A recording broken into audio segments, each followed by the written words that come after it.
Ticket भन्दै थियो र चाहिँ हामी चाहिँ फ्री टिकटको लागि चाहिँ आएको थियौँ। मतलब अब पैसा त दिनुपर्छ नि, त्यस्तो त केही पनि भएको छैन।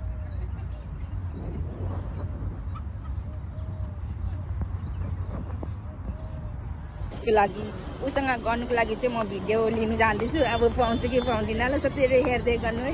Hello guys, welcome to my blog. आज चाहिँ इस्टर हो, ह्याप्पी इस्टर तपाईहरु सबैजनालाई। अन्त आज चाहिँ यहाँ चाहिँ फेस्टिभल लागेको रहेछ हो, नेपालीको भिड हेर्नु नि। आज एलिना चौहान आएको छ, सो उसको लागि उसँग गर्नुको लागि चाहिँ म भिडियो लिनु जाँदैछु। अब पाउँछु कि पाउँदिनँ ल, साथीहरू हेर्दै गर्नु है। यहाँ चाहिँ साथीहरू यति बिना भिड छ, टिकटको लागि पनि भित्र पस्नु दिएको छैन हो। यति बिना रस भइरहेको छ, भित्र पस्नुको लागि टिकट पनि पाएको छैन। सो टिकट लिनु जानु भएको छ दादा हो। टिकट लिएर आएपछि हामी जाने भनेको, तर हामी चाहिँ त्यहाँ 6 बजीसम्म 5:30 बजीसम्म मात्रै हो, किनभने 6 बजी चाहिँ हामी चर्च पुग्नुपर्छ। त्यसले गर्दाखेरि चाहिँ हाम्रोमा चाहिँ 1 घन्टा छ। 1 घन्टामा चाहिँ एलिना चौहानलाई गएर चाहिँ फोटो खिचिहाल्नु भनेको हो।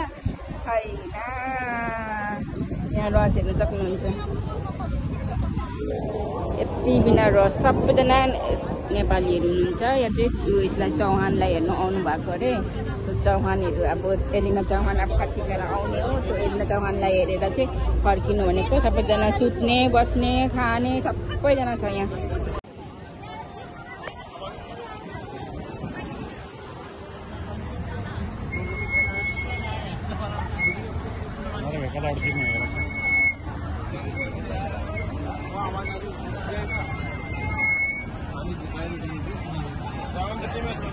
साथीहरू आज चाहिँ टिकट पाउँछ पाउँदैन त्यो त मलाई पनि थाहा छैन। 1 घन्टामा हामी एलिना चौहानलाई भेट्दैन, हामी नेपाली पार्कहरू नेपाली प्रोग्राम एटेन्ड गर्नु सक्छ सक्दैन त्यो त मलाई पनि थाहा छैन। सो हेर्दै जाम, टिकट सक्यो होला जस्तै छ।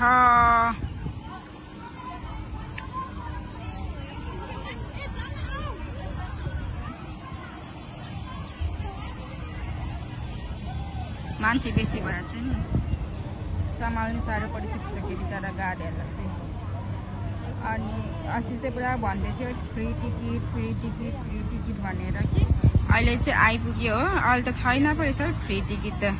टिकट काट्नुको लागि लाइनमा बसिरहेछ। अस्ति चाहिँ फ्री टिकट भन्दै थियो नि त, अन्त चाहिँ हामीले पनि त्यस्तो यादै भएन। फ्री टिकट भन्दै थियो र चाहिँ हामी चाहिँ फ्री टिकटको लागि चाहिँ आएको थियौँ। मतलब अब पैसा त दिनुपर्छ नि, त्यस्तो त केही पनि भएको छैन। लेकिन अब टिकट काट्नेमा त पुरा भिड हुन्छ नि त। अगर हामीलाई पहिल्यै थाहा भएको भए त हामी अनलाइन पनि टिकट काटेर आउनु सक्थ्यो नि त। हामीलाई थाहा भएन, हामी किनभने हामी त ती पनि दिएको थियो फ्री टिकट भनेर दिएको थियो नि त। त्यसले गर्दा हामी चाहिँ टिकट नकाटिकन आयो। अन्त अहिले आएर हेर्दाखेरि टिकट काट्नु पर्दो रहेछ। त्यसले गर्दा चाहिँ पुरा लाइनमा बस्नु पर्दो रहेछ। मान्छेहरू 4-5 घन्टा भइसक्यो अरे लाइनमा बसेको। अघि कहिलेदेखिको बसेको अरे हो, अहिलेसम्म पनि टिकट पाएको छैन। सो साथीहरू आज चाहिँ हामी एलिना चौहानलाई भेट्दैन, किनभने हामीले टिकट पाएन। अब हामी जानुपर्ने हुन्छ होइन। सो हामी चाहिँ अब अर्को डेस्टिनीमा जाँदैछ, किनभने बेसी मान्छे भएर चाहिँ टिकटै पाएन क्या। गेट पनि बन्द गरिदिएको थियो, अन्त मान्छेले यति बिना भिड थियो। त्यसले गर्दा चाहिँ हामी जान पाएन, टिकट पनि पाएन। अन्त हामीले कति बेरसम्म वेट गर्यो, अन्त भएन। त्यहाँदेखिको अब चाहिँ हामी दुवै फ्यामिली जान आँटेको जाबलरी हाम्रो घरको छेउमा। त्यहाँ गएर चाहिँ एकछिन हल्का घुमेर चाहिँ त्यहाँदेखि हामी चर्च जानुपर्ने हुन्छ। सो आज मेरो एलिना चौहानलाई भेट्ने रहर थियो, त्यो रहर पनि मेरो पानीमै गयो। अस्ति दिनको आइतबार छुट्टी भयो भने चाहिँ हामी त्यो के भन्छ प्रोग्राम जाने भनेर चाहिँ सल्लाह गरिरहेको थियो नि त। बिचरा साथीहरूलाई पनि लिएर आएँ, मैले टिकट त पाएन, अन्त जानु पनि दिएन। अन्त चाहिँ अब होस् अर्को पालि भेटौँ ल।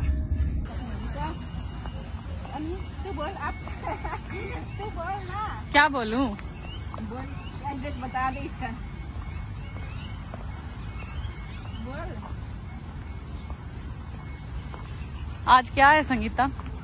आज संडे, ईस्टर।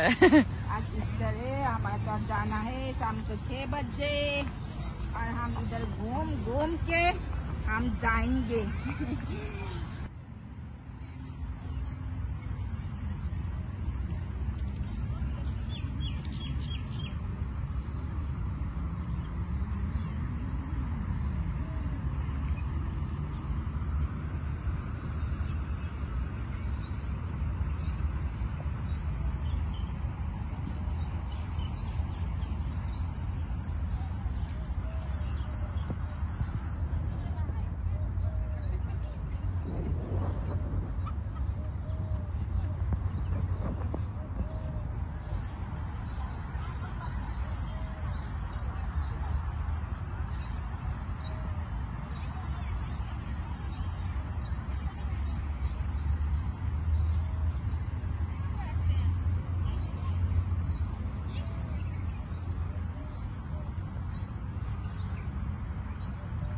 यहाँ चाहिँ नि साथीहरू यो चाहिँ दुबई फ्रेम हो। यो चाहिँ दुबई फ्रेम भन्यो भने चाहिँ यहीँ ल्याइदिन्छ। यो चाहिँ हाम्रो घरको एकदमै पासमा छ हो। अन्त यो सबै पार्क हेर्न सक्छ। यो ठुलो छ नि, कता गयो? ठुलो छ यहाँ, रुखपातहरू यति शीतल जग्गाहरू छ। अस्ति नै हामी फर्स्ट म दुबई आउँदाखेरि फर्स्टमा म इन्ट्री भएको थिएँ नि, त्यतिखेर चाहिँ मलाई दादाले र भाउजूले यहीँ ल्याइदिनु भएको थियो। अन्त फेरि सेकेन्ड टाइम जब हामी लास्ट इयर जब होली थियो नि, हामी होली खेल्नुको लागि यहीँ आएको थियौँ। यहीँ हामी होली खेलेको थियौँ। अनि यहाँ फुलहरू पनि हेर्न सक्नुहुन्छ, यस्तो दामी दामी फुलहरू छ।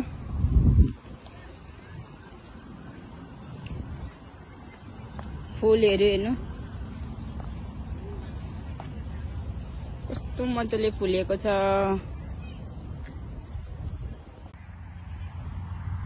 जावल पार्क हेर्नुहोस् है साथीहरू, यस्तो दामी शीतल छ। यो के हो यहाँ हेर्नु त, फलफुल हो कि के हो? यस्तो मजाले झुन्डिरहेछ, कस्तो मजा मजाको के रहेछ यहाँ हेर्नु त, के फलिरहेछ ड्याममा। तितिरी जस्तो छ त।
तो साथीहरू अब चाहिँ हाम्रो भयो जाने बेला, किनभने हाम्रो 6 बजीको चर्च थियो, त्यसले गर्दाखेरि हामी चर्च जानुपर्ने हुन्छ।